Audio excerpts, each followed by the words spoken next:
하나님 말씀 봉독해 올리겠습니다. 고린도전서 2장입니다. 고린도전서 2장 9절에 16절 말씀 봉독해 올리겠습니다. 기록된 바 하나님이 자기를 사랑하는 자들을 위하여 예비하신 모든 것은 눈으로 보지 못하고 귀로 듣지 못하고 사람의 마음으로도 생각지 못하였다 함과 같으니라.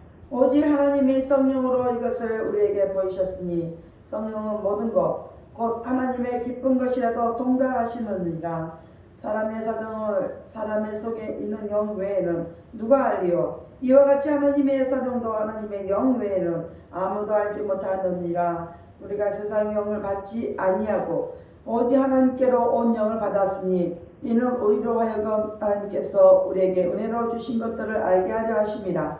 우리가 이것을 말하거니와 사람의 지혜에 가르친 말로 아니하고 오직 성령이 가르치신 것으로 하니 성령의 일은 신령한 것으로 분별하느니라. 육에 속한 사람은 하나님의 성령의 일을 받지 아니하나니 저희에게는 미련하게 보이며 또 깨닫지도 못하나니 이런 일은 영적으로 해야 분별함이니라. 신령한 자는 모든 것을 판단하나 자기는 아무에게도 판단을 받지 아니하느니라. 누가 주의 마음을 알아서 주를 가르치겠느냐? 그러나 우리가 그리스도의 마음을 가졌느니라. 아멘. 기도합니다. 할렐루야. 아버지 하나님 감사합니다. 오늘도 아버지 함께하여 주심을 감사드립니다. 오늘 종이 고린도전서 2장 9절로 16절 말씀을 가지고 하나님의 사정이라는 이름으로 은혜를 나누고자 합니다. 종이 비록 부족하고 연약하고 우둔할지라도 오늘 종이의 입술을 들어 사용하여 주옵시고 종이 입술에 선포되는 모든 말씀이 저들의 귀에는 하나님의 말씀으로 들려지게 하옵소서. 사람의 말, 종의 말로 받지 않게 하여 주옵소서. 오늘도 깨닫는 은혜 주님 믿사오며 우리 주 예수 그리스도 이름으로 감사하며 기도합니다. 아멘. 오직 예수, 예수님밖에 없습니다. 우리를 구원하실 분도 예수님 한 분밖에 없습니다. 주 예수의 평강이 여러분에게 임할지어다. 아멘. 베드로의 신앙 고백합니다. 예수님 당신은 그리스도시요 살아계신 하나님의 아들이십니다. 예수님 당신은 나의 구세주, 나의 전부이십니다. 아멘. 오늘 제목은 하나님의 사정입니다. 하나님의 사정. 우리가 예수 그리스도를 믿는다고는 하지만 실상 그 깊은 내막으로 들어가 보면 정말 내가 예수를 믿고 있는지 아닌지 잘 모를 때가 있어요. 왜냐하면 우리는 이 환경과 여건에 지배를 받는 자들이기 때문에 그렇습니다. 어떤 때는 믿음이 있는 것 같기도 하다가 이 환경이 갑자기 어려워지면 곧바로 우리 입술에서 나오는 말은 원망이죠. 한탄이죠. 또 그리고 좌절하죠. 세상이 다 무너질 것처럼 고민과 두려움 속에 허우적거리게 되어 있습니다. 이스라엘 백성도 그렇잖아요. 출애굽할 때 그렇게 하나님 앞에 구해달라고 해서 구해줬더니 어떻게 됐죠? 그냥 구해준 것도 아니잖아요. 그냥 그 애굽의 금은 부하를 다 가지고 나올 수 있도록 했는데도 불구하고 홍해를 만나니까 두려워 떨고 또 홍해를 건너고 또 광야 첫 디디니까 어떻게 거기에 물이 없니 뭐 어쩌니 먹을 것이 없니 고기가 먹고 싶다 막 이렇게 결국은 뭐예요? 환경에 따라서 하나님을 원망하는 모습들을 보게 되죠. 우리라고 다르겠습니까? 우리도 이스라엘 백성처럼 환경에 지배를 받는 자들이잖아요. 어떻게 보면 믿지 않는 사람들보다 더 갈등을 하고 비난하고 더 악한 말을 쏟아내기도 하지 않습니까?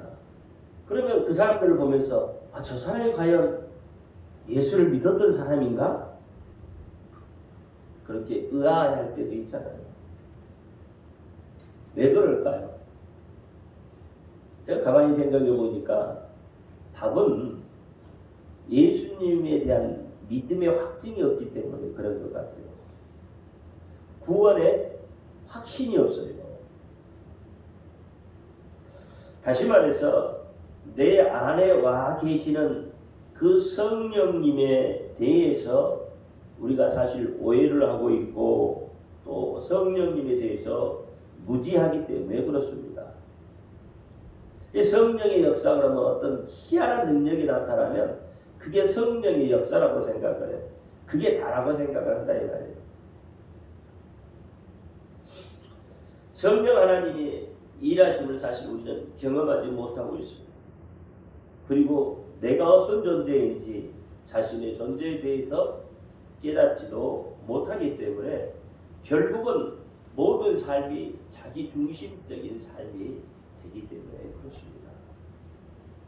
따라서 자기 중심적인 삶을 살게 되면 미래를 기약할 수가 없어요. 미래에 대한 두려움이 엄습합니다. 불안이 엄습합니다. 창세기 우리 15장을 보면 아브라함을 봐도 우리가 알 수 있잖아요. 아브라함은 자손에 대한 약속을 받은 사람이죠. 내 몸에서 나온 자가 어떻게 해요? 바닷가에 모래알처럼 그렇게 많은 자손을 내게 주겠다고 그렇게 말하고 그렇게 언약을 받은 자들이에요. 또 하나님이 복을 주시겠다고 했고 그 복을 지금 받고 있는 사람이죠. 그런데도 가나안이라는 그 이방 땅에서 객구로 살고 있잖아요. 그러니까 삶이 어떻게 해요? 안정된 삶이 아니라는 거죠.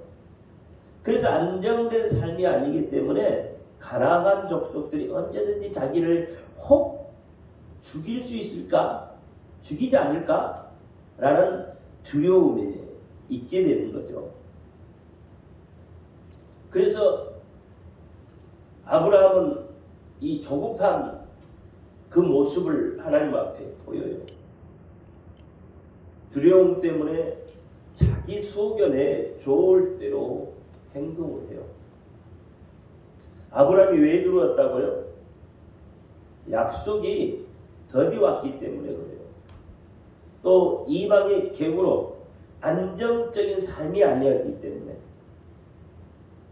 아마 이것은 아브라함뿐만 아니라 우리도 그럴 거예요. 우리도 객지에 나가 살면서 혹 하나님한테 복을 받아서 안정적인 삶을 살고 있다면 여러분 어떨까요? 두려움이 없겠죠. 평안하겠죠. 왜? 삶이 안정되어 있으니까. 그리고 내 자손이 잘 되면 두려울 게 없고 불편한 게 없을 거예요.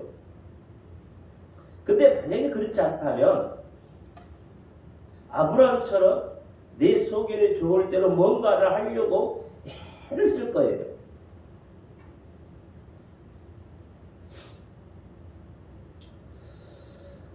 그런데 예수님께서 성령 하나님으로 내 안에 와 계신다는 것을 우리가 확증만 할 수 있다면 그 어떤 삶 속에 있어서도 그 어떤 고난이 닥쳐도 사실 이겨낼 수가 있게 되는 거죠. 확신이 있으니까. 초대교회 성도들은 어떻게 그 어려움을 그 박해를 이겨냈을까요? 그들은 어떻게 죽음을 각오하고 그 믿음을 지켜나갈 수 있었습니까? 그들의 삶과 그들의 신앙과 오늘 우리의 삶 속에 믿음이 어떻게 다릅니까? 그들의 삶과 신앙, 우리의 삶과 신앙 어떻게 다르죠? 누가 더 예수를 믿기가 더 힘들겠어요? 누가 더 어렵겠어요? 그래도 오늘 우리는 그만한 박해를 받지는 않잖아요. 물론 주변에서 여러 소리는 들릴지 몰라도 그래도 죽음에 대한 박해는 없잖아요. 그러면 신앙생활이 누가 더 편하겠어요? 누가 더 신앙이 업그레이드 돼야 돼요? 누가 더 신앙이 높은 자리에 있나요? 있어야 되나요? 어느 시대가 더 믿음 생활을 하기가 더 좋겠느냐 이 말이에요. 초대교회이겠습니까? 아니면 오늘 우리들의 모습이겠습니까? 하나님은 연약한 우리들에게 과연 무엇을 원하고 계실까요? 하나님은 연약한 우리들에게 무엇을 기대하고 있겠습니까? 우리는 지금껏 우리의 사정만 하나님이 알아주기를 간구하고 있어요. 그런데 오늘 본문에 보니까 하나님도 하나님만의 사정이 있다고 이야기를 해요. 하나님의 사정은 하나님의 영 외에는 아무도 알지 못한다고 합니다. 사랑하는 성도 여러분, 누군가가 내 사정을 잘 알아준다면 그것만큼 힘이 되고 위안이 될 또 행복한 일이 아마 없을 겁니다. 우리가 다시 한번 입장을 바꿔서 한번 생각해 보자는 거죠. 내가 만약에 하나님이고, 그렇죠? 내가 만약에 하나님이고, 그러면 하나님이 내가 지금 나에게 무엇을 지금 바라보고 있을까요? 무엇을 원하고 있을까요? 그 하나님이 지금 내게 무엇을 기대하고 있을까요? 우리는 입장 바꿔 생각해 보지 않잖아요. 성경에서 보면 하나님의 입장은 없어요. 전부 누구의 입장만 있어요? 우리의 입장만 있어요. 그 어떤 책에도 그렇잖아요. 내가 만약 예수라면, 그 책이 있잖아요. 내가 만약 하나님이라면 하나님이 과연 내게 무엇을 기대할까? 무엇을 원하고 있을까? 사실 우리가 내가 나를 봐도 한심한 것들밖에 없잖아요. 내가 나를 봐도 뭐 자랑할 만한 게 있나요? 뭐 하나님 앞에 내세울 만한 뭐가 있나요? 없잖아요. 우리가 생각하는 것들이라고 해서 해봐야 다 뭐예요? 오늘 본문에 보면 육적인 생각이잖아요. 신령한 젖을 사모하지 않아요. 육적인 것들을 기대하면서 그 육적인 것들을 하나님이 해주기를 바라고 있어요. 그게 내 사정이라는 거죠, 지금.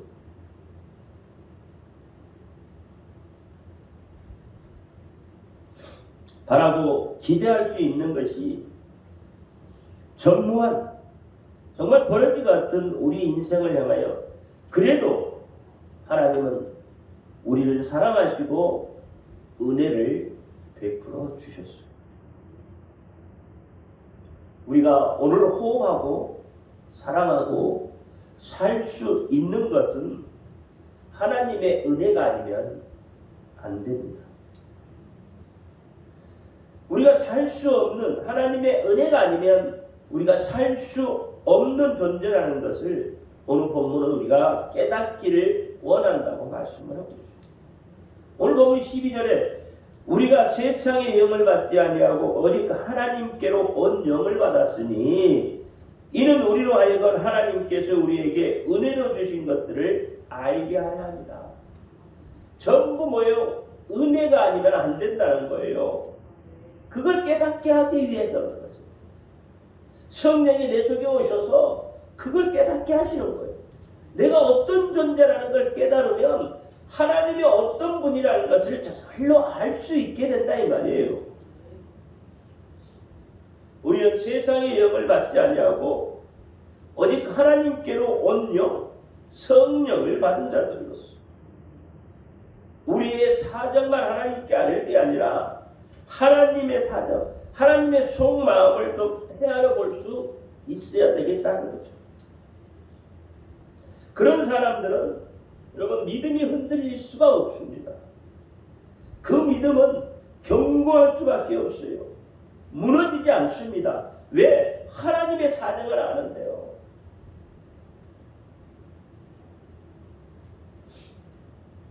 우리가 좀 더 살펴보면 오늘 본문 11절에 보면 하나님의 사정을 사람의 사정은 사람 속에 있는 영 외에 누가 알리요? 이와 같이 하나님의 사정도 하나님의 영 외에는 아무도 알지 못합니다. 사람의 사정, 정말 사람 속에 있는 영 외에는 알지 못한다고 했어요. 그렇다면 여러분 자신의 정말 진짜 여러분 속 사정을 여러분 자신은 혹시 알고 계십니까?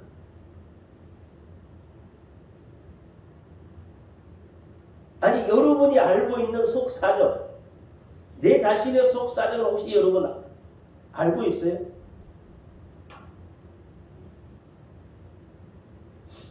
그러니까 세상 사람들이 이렇게 말하죠. 나도 나를 잘 모르는데 어떻게 나를 알겠냐고 그렇잖아요. 왜 자기가 자기를 모르는 것이죠? 나보다 나를 더 잘 아시는 분이 하나님이래요. 나는 어떻게 보면 내가 내 자신을 가장 잘 알아야 되는 거잖아요. 근데 내가 나를 몰라요. 그러면 무엇인가 잘못되었다는 거잖아요.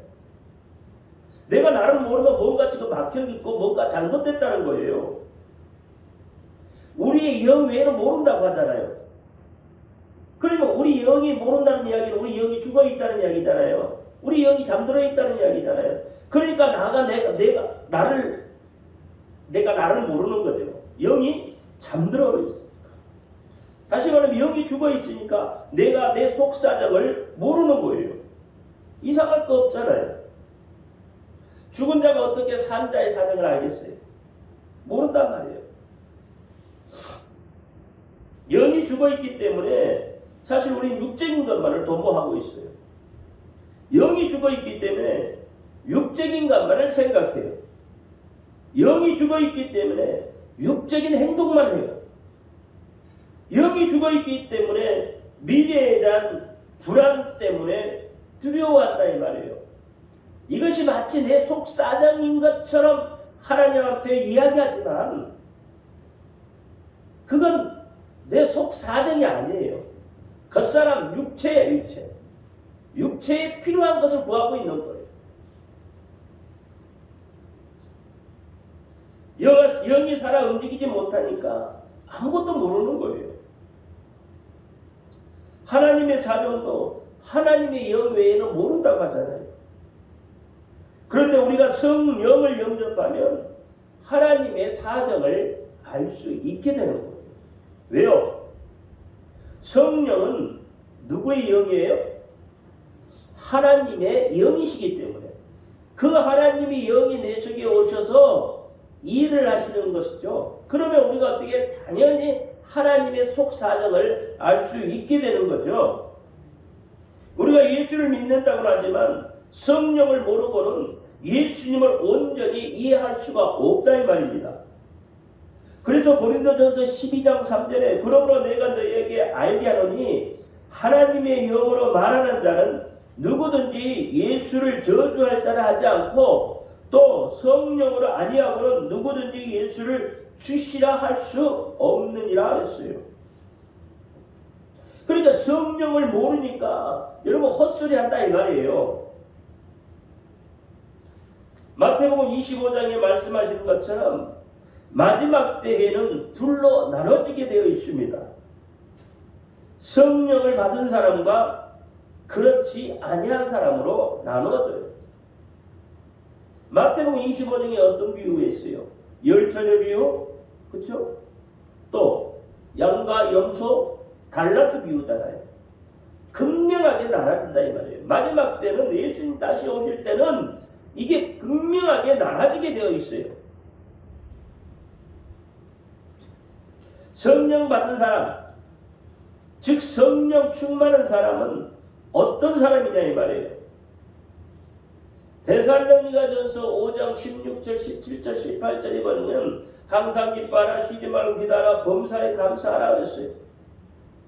이런 그리스도 예수 안에서 너희를 향하신 하나님의 뜻이니라 그랬어요. 그리고 성령을 소멸치 말며 예언을 내실지 말며 범사에 헤아려 좋은 것을 취하고 악은 어떤 모양이라도 버리라고 말하고 있어요. 이 단도직입적으로 말하면 성령을 소멸하지 않아야 된다는 거예요.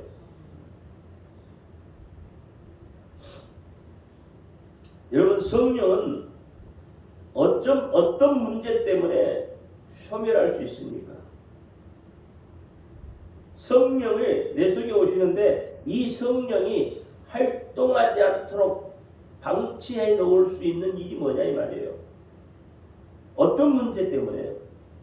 그게 뭐예요? 데살로니가전서 5장 16절 17절 18절의 문제예요. 16절 뭐라고 했어요? 기쁨의 문제라고 했죠. 17절에는요 기도의 문제라고 했죠. 18절에는 감사의 문제예요.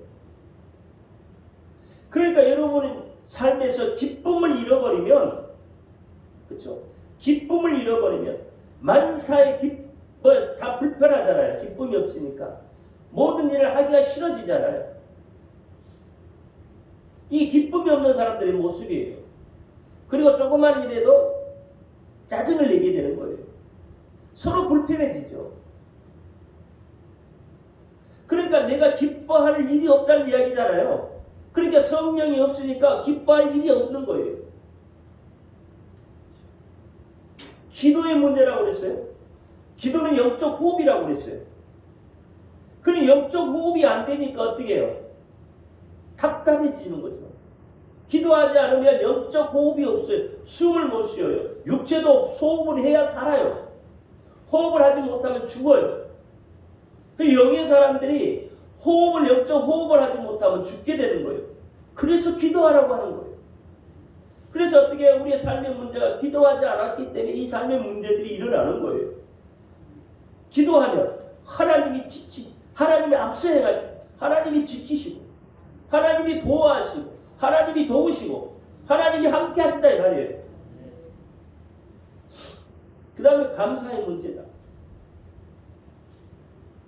여러분, 감사하지 않는 삶은 어떤 삶일 것 같아요? 감사하지 않는 삶. 그게 자기중심이잖아요. 감사하지 않으면 여러분 그 삶은 정말 척박할 거예요. 감사할 줄 모르는 삶은 정말 척박. 누구에게든지 그렇죠? 인정을 못 받게 되는 거예요. 감사가 없어요. 누가 봐줘도 그런가 보다 하고, 누가 좀 좋은 소리 해도 그 소리 듣고 기뻐해야 되잖아요. 즐거워해야 되잖아요. 근데 뭐요? 안 해야. 그래서 감사는 만사를 변화시키는 힘이 있다고 하는 거예요. 그러니까 이 세 가지 문제가 우리 인생에서 발생됐을 때에 성령이 어떻게 해요? 소멸해요. 성령이 일하지 않는다 이 말이에요. 이 세 가지 문제에 올무가 걸리면 우리 인생이 무너져버려요. 황폐해져 버린다 이 말이에요. 우리 인생이 무너지면 어떻게 될까요? 데살로니가후서 1장 8절에 하나님을 모르는 자들과 우리 주 예수 그리스도의 복음을 복종치 않는 자들에게는 형벌을 주리니 그랬어요. 그러니까 이 올무에 걸리면 우리 인생이 무너지면 결국은 뭐예요? 하나님의 복음, 예수의 복음에 대해서 복종할 수도 없고, 그럼 복종 안 하면 누구하고 같아요? 하나님을 모르는 세상 사람과 다를 게 하나도 없잖아요. 세상 사람들은 이미 심판이 그들 머리 위에 있다고 했고요. 그러니까 하나님의 형벌밖에 없는 거예요. 그러므로 내 자신이 믿음에 서 있는가, 내가 하나님의 사정을 알고 있는가, 모르고 있는가에 따라서 우리의 믿음의 속도가 사실은 결정되어질 수 있는 거예요. 내가 얼마만큼 하나님의 사정을 알고 있느냐. 성령의 사람은 하나님의 사정을 아는 겁니다. 나도 모르는 사정을 내 영이 알듯이 성령의 사람은 하나님의 사정을 알 수 있게 되므로, 그래서 끊임없이 우리가 하나님 앞에 방언으로 기도하게 되는 거예요. 고하게 되는 거예요. 여러분, 방언은 뭐예요? 우리의 사정을 하나님의 언어로 하나님께 성령이 대신해서 올려드리는 거잖아요. 그게 방언이에요. 그래서 고린도전서 14장 2절에 방언을 말하는 자는 사람에게 하지 아니하고 하나님께 하나니 이는 알아듣는 자가 없고 그 영으로 비밀을 말합니다 했어요. 로마서 8장 26절에 이와 같이 성령도 우리 연약함을 도우시나니 우리가 마땅히 빌 바를 알지 못하나 오직 성령의 말할 수 없는 단식으로 우리를 위하여 친히 간구하시느니라 라고 말하고 있는 거죠.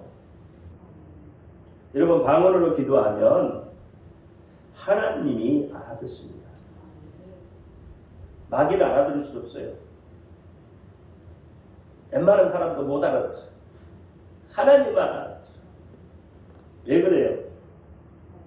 그의 영이 말하고 있기 때문에 그렇습니다. 내가 모든 사정으로 말하는 것보다 그의 영, 즉 하나님의 영으로 말하는 것을 하나님이 듣게 된다 이 말이에요. 우리는 어떤 데 보면 우리의 사정을 가지고 하나님의 사정이라고 말을 하고 있어요. 그렇죠? 여러분, 예배도 빠질 때 내 사정 다 이야기하잖아. 다 변명이 있잖아요. 그렇죠? 여러분, 공동묘지에 가면 변명 없는 묘지가 없어요. 다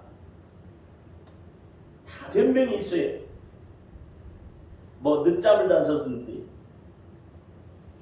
그래서 너무 늦어가지고 예배를 못 나갔다든지, 아니면 뭐 누구 결혼식이 있다든지, 가정에 애경사이 있어서 친한 친구를 한 20년 만에 만난 친구 때문에 예배를 못 나오겠다고. 이런 것들 다 누구의 사정이죠? 내 사정인가? 하나님의 사정인가? 이거 하나님의 사정이 아니에요. 다 내 사정 때문에 그래요. 그럼 이런 사정을 가지고 있는 사람들은 어떻게 하나님의 사정을 알 수 있겠느냐는 거예요. 하나님의 사정을 알 수가 없잖아요. 여러분, 마태복음 22장 5절에 보니까 저희가 돌아보지도 않고 하나님은 자기 밭으로, 하나님은 자기 상업차로 가고, 그렇죠? 자기 일하러 간다 이 말이에요. 하나님에 대해 관심이 없어요.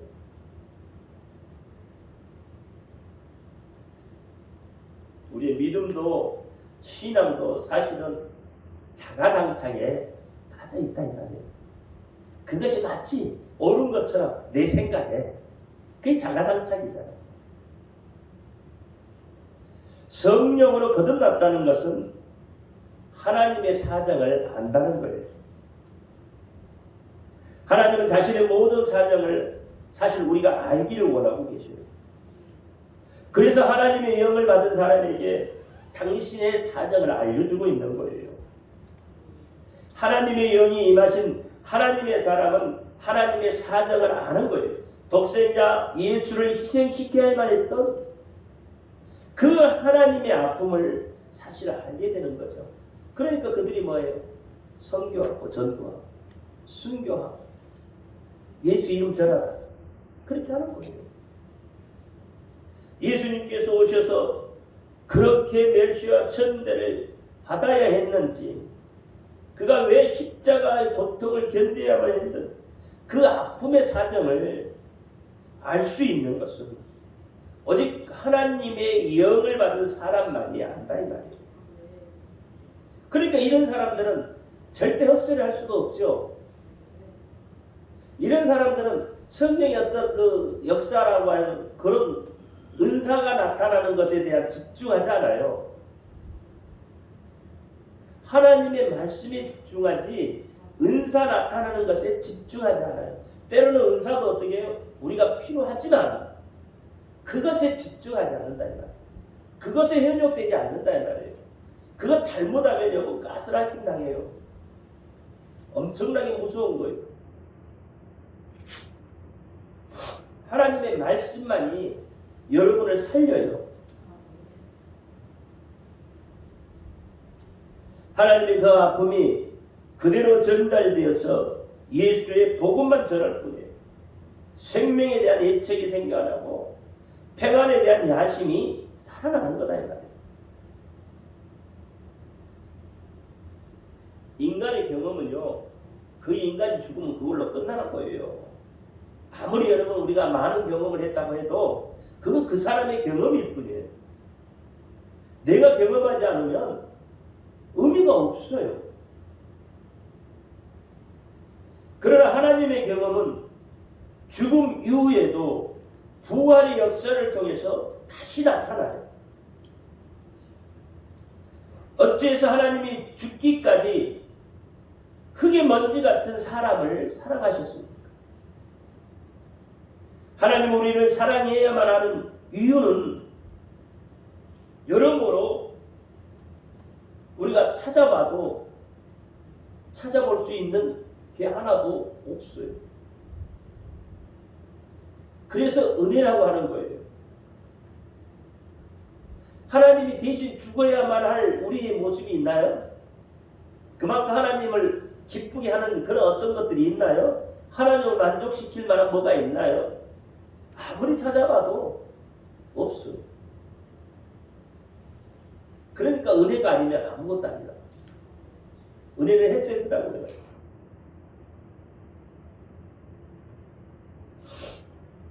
성령의 사람 외에는 알 수가 없습니다. 그러니 이것이 하나님의 비밀이고 그리스도의 비밀이에요.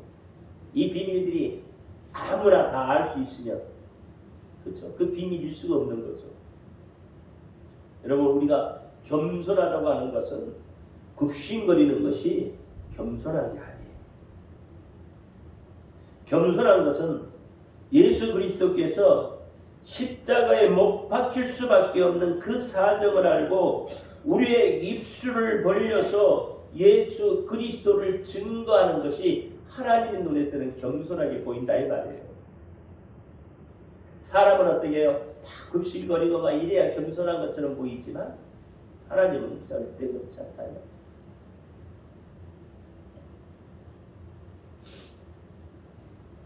세상 정치하는 것도 아니고요. 세상 소리 하는 것도 아니에요.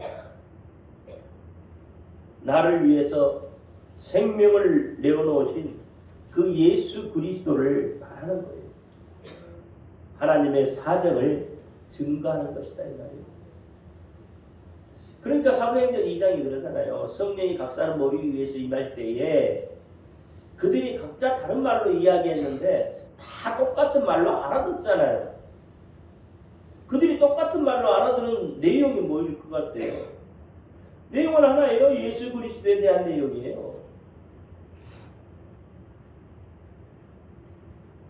그러니까 우리가 성령이 충만해지면 여러분의 이성, 여러분의 감성, 뭐 GQ, EQ 뭐 이 모든 것들을 다 컨트롤할 수가 있게 되는 거예요.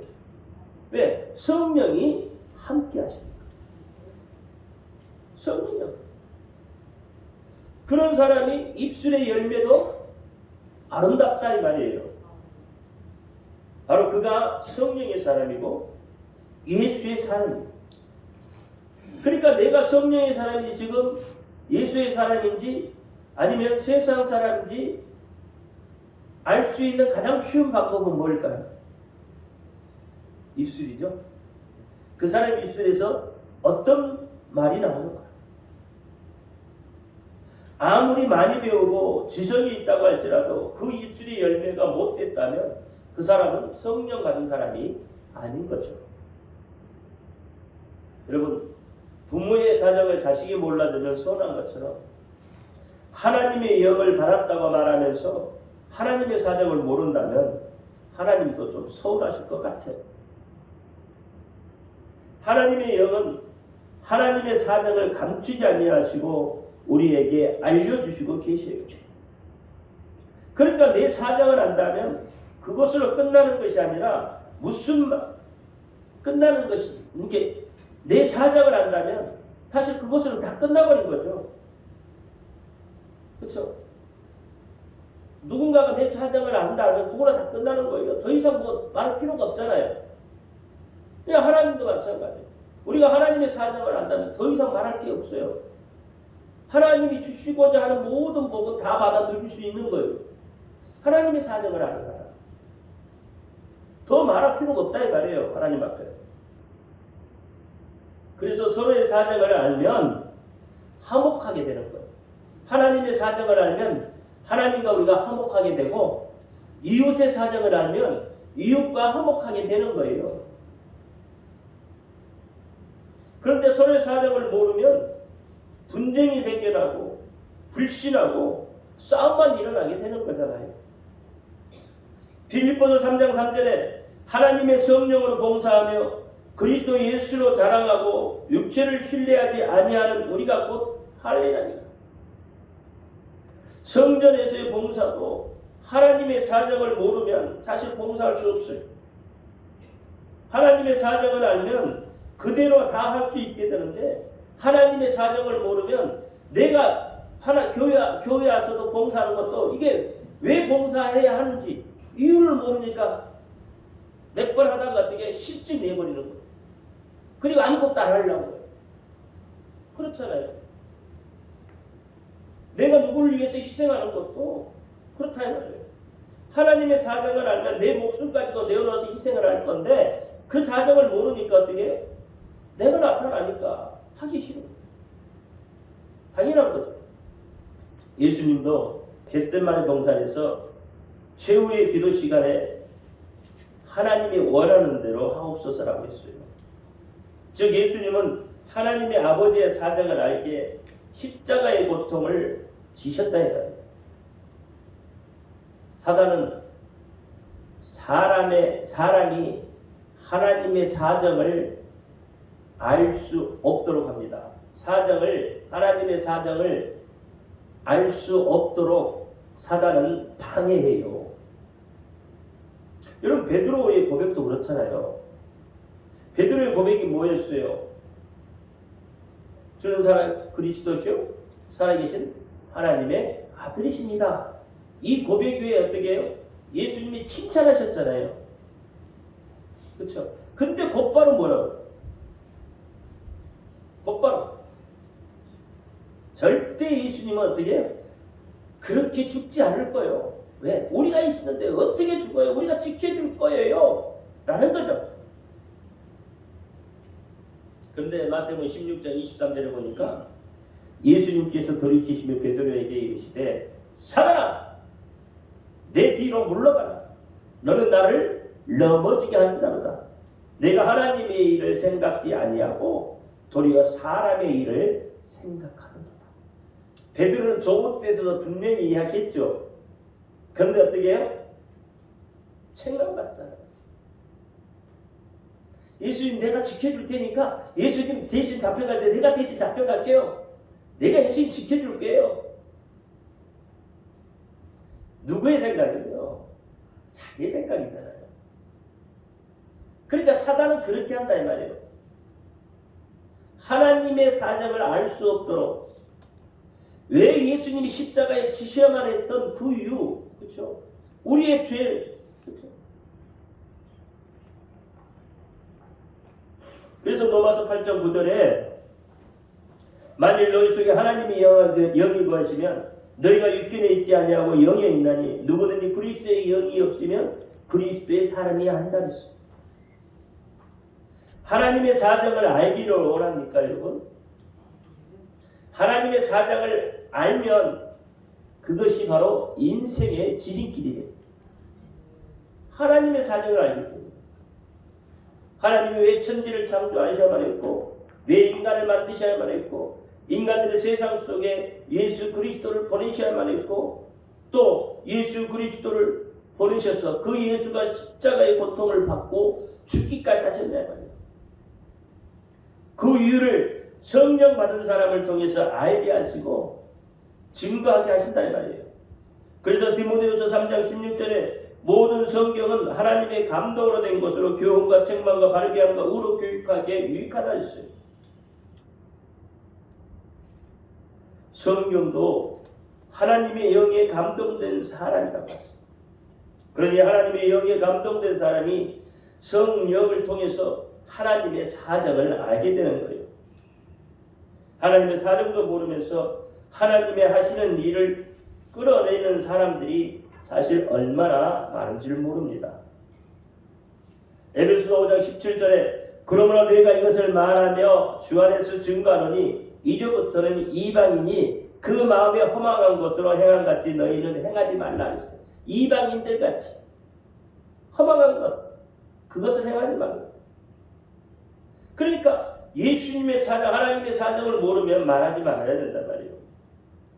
갈라디아서 6장 16절에 성령을 쫓아 행하라. 그러면 육체의 욕심을 이루지 아니하리라. 육체의 소욕은 성령을 거스리고 성령의 소욕은 육체를 거스리나니 이 둘이 서로 대적함으로 너희의 원하는 것을 하지 못하게 한다 했어요. 에베소 4장 30절에도 하나님의 성령을 근심하게 하지 말라. 그 안에서 너희가 구속의 날까지 인치심을 받았느니라. 무릇 더러운 말은 너희 입 밖에도 내지 말라. 세상을 본받지 말라는 거죠. 갈라디아서 6장 7절 8절에도 스스로 속이지 마. 하나님을 만물의 여김을 받지 아니하시나니 사람이 무엇으로 심든지 그대로 거둔다고 했어요. 자기의 육체를 위하여 심는 자는 육체로부터 썩어질 것을 거두고 성령을 위하여 심는 자는 성령으로부터 영생을 얻는다고 했고요. 여러분 선교나 전도도 하나님의 사정을 잘 모르면 할 수가 없습니다. 하나님의 사정을 모르면 하나님의 그 복을 받아들일 수 없는 거예요. 그래서 여러분 이렇게 기도하십시오. 하나님 저에게 하나님의 사정을 알 수 있도록 하나님의 성령을 내게 보내주옵소서. 하나님의 사정을 알면 다 끝나는 거잖아요. 무엇이 더 필요하겠어요? 부모의 사정을 알고 행하는 자 더 사랑받으시 하나님의 사정을 알면 없는 것도 하나님은 만들어주시고 입속에 들어가는 것도 빼서 먹여주시는 분. 오늘 하나님의 그 사정을 알고 하나님의 사랑이 오늘 예배드리는 여러분 속에 저를 포함해서 모두 임하시기를 예수 이름으로 축원합니다. 기도합니다. 할렐루야. 하나님 감사합니다. 하나님의 사정을 우리가 알게 하여 주옵소서. 우리의 사정, 우리의 뜻을 하나님께 구하는 게 아니라 하나님의 사정을 먼저 우리가 알 수 있도록 성령 하나님 내게 오셔서 내게 자정하셔서 하나님의 일을 알 수 있도록 허락하여 주옵소서. 그래서 하나님이 원하시는 그런 사람이 내가 되게 하여 주옵소서. 예수 그리스도의 이름으로 감사하며 기도하옵나이다. 아멘.